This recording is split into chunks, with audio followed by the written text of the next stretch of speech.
Écoute, que coûte le podcast qui pourrait bien vous mettre la puce à l'oreille.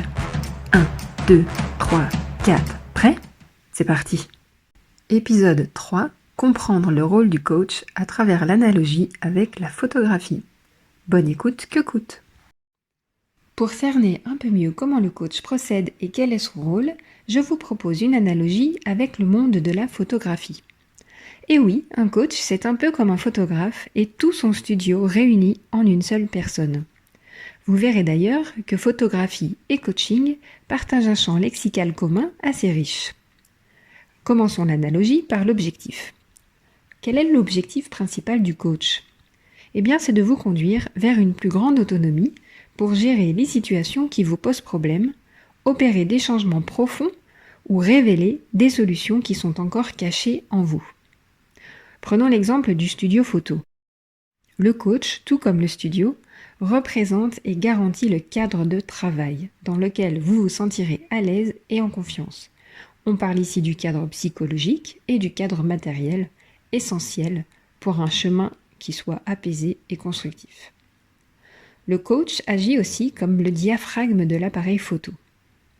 Il ouvre le champ de vos propres croyances, le champ des possibles et le champ de vos perceptions.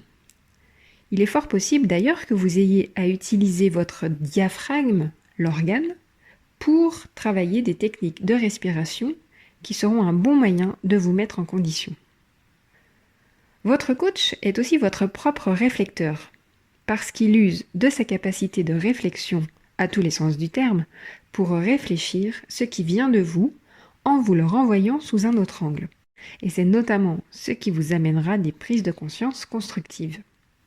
Vous l'aurez compris, tout est question de point de vue. Coach et photographe jouent tous les deux sur l'alternance de ces points de vue. Là où le photographe utilise différents trépieds, le coach, lui, imagine des jeux de rôle, des mises en situation qui permettent de prendre du recul et se mettre à la place de l'autre. C'est ce qui permet de travailler vos capacités d'empathie ou de prise de recul par rapport à des émotions difficiles à gérer.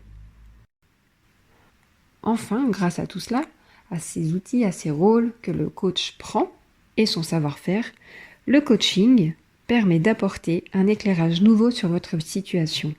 Il met en valeur vos talents et vos forces, mais pas que. C'est aussi en révélant les contrastes, les écarts, les zones d'ombre, sans jugement, qu'il devient possible de les apprivoiser et d'en faire des forces.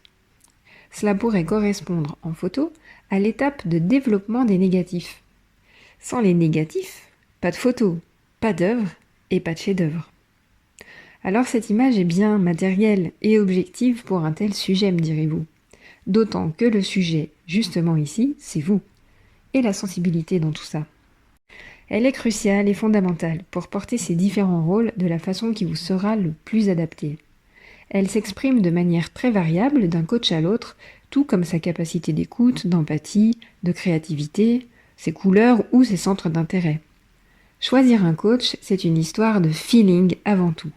Rencontrez-en plusieurs et fiez-vous à votre instinct.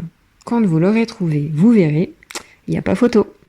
Si ce podcast vous a plu, n'hésitez pas à me suivre sur les réseaux Facebook, Insta, LinkedIn ou sur mon site cyrielgirocoaching.fr. À bientôt.